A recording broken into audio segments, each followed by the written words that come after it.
All right, so welcome to day 1 of your 1-week program.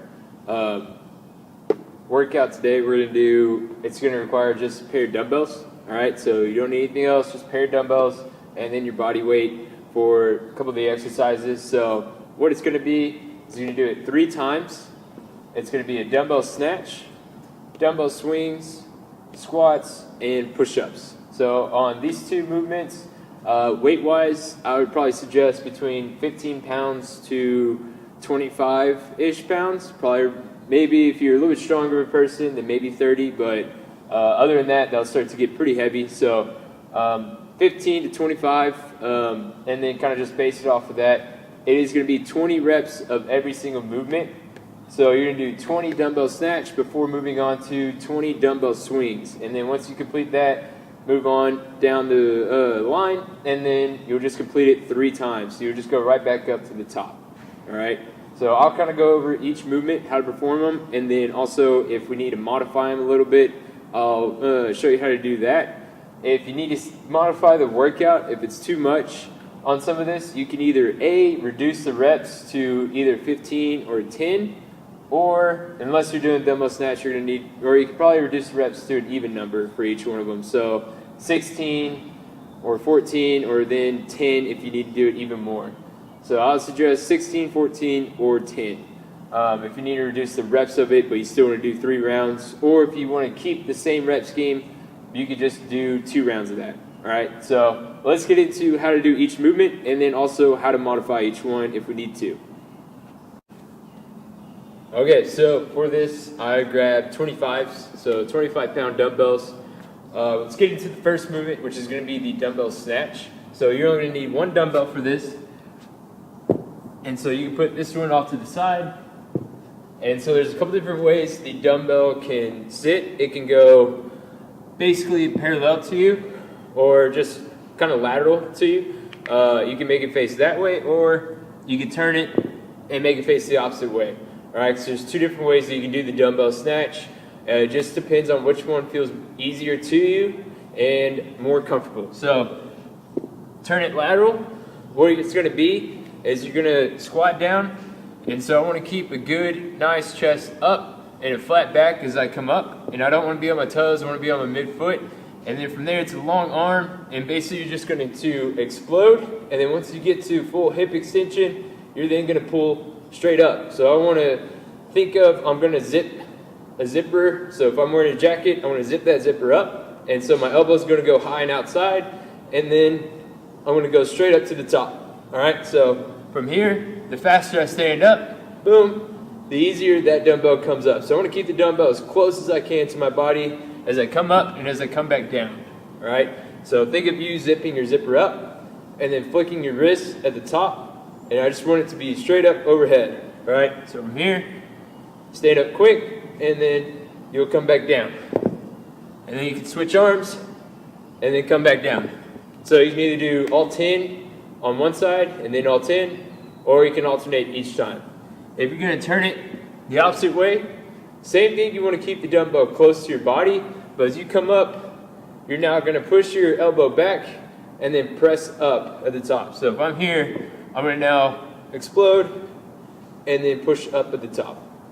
Come back down and then explode, push up. So I'm still keeping the dumbbell close to my body, and I'm keeping it and I'm pressing it overhead. It's just a little bit different of a movement from there. All right. Whenever you start, make sure it's between your feet. All right. So we don't want it to start too far in front or way too far behind. So that's everything you need to know about the dumbbell snatch. We'll get into your dumbbell swings next. All right, so for the dumbbell swings, you're going to need both your dumbbells, and you'll set them out to the side. So you'll stand in between, and basically if you've done a kettlebell swing, it's going to be very similar to that. So I'm going to push my hips back, and I'm going to explode up. This time I'm going to hold 2 dumbbells. So 1 in each arm, I'm going to push back and explode up. So whenever I push back, think of yourself as maybe closing the car door. So my shins stay vertical as I push my hips back. Those dumbbells go behind me, and then I want to stand up quick and explode and pop my hips. All right, so I want to squeeze my glutes and everything together. So if I were to take them, I want to now get a little bit of a swing going, and then come up, and then come up. So back, and then up. All right, so what that looks like from the side, I want to push my hips back and explode.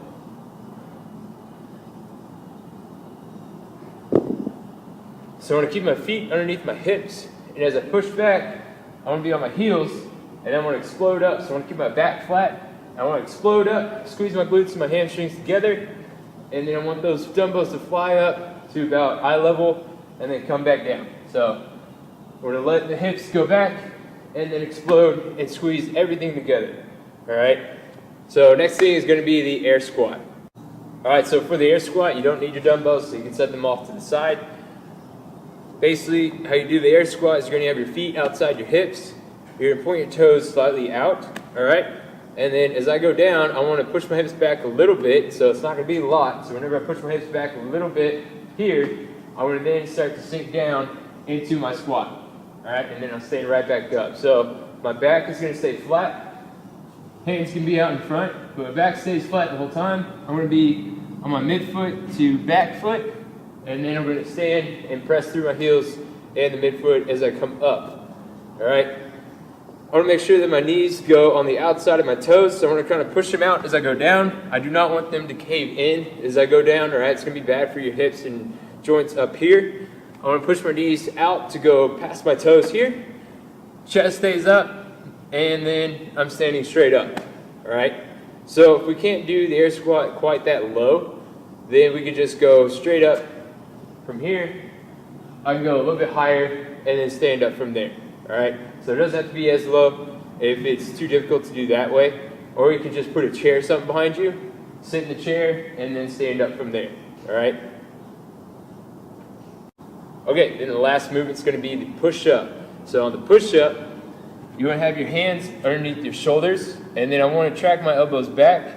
So as I go back, I want to track my elbows back, and I do not want to go out to the side. That's going to cause pain in the shoulder later on, or as you start doing it. Either one, but I want to track my elbow back, get my chest to the ground if we can, and then push straight back up. I want to have a nice, flat, straight line all the way from my head to my toes. So as I go down and up, I want everything to move at once. So basically, it would just be moving like this, all right? If this is my head, I want everything to move at once, chest touches the ground, and pushing straight up. So what that looks like, if I get my hands underneath my shoulders, nice straight line, chest, elbows track back, pushing straight up, all right? If we need to, we can go to our knees. Still the same concept. Everything still stays in one straight line to my knees, and then pushing straight back up. If it's too much to go chest to the ground, then you can obviously go a little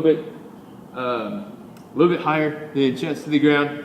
But for the most part, we want to try to get that to the ground, and then if you're just starting out doing push-ups and that's too difficult to stay in one straight line, you can also warm it up. So from here, I can go straight to the ground and then kind of worm it up this way. It's going to get you a little bit stronger upper body, but it's not going to help you in the long run. So eventually you want to start working towards going from your knees and then onto your toes. So that would be the progression from there. But you can modify it those two ways, all right? All right, so that is day one of your 1 week program. How to modify the first two movements would just be to lower the weight, all right? There's not really too much to modify after that.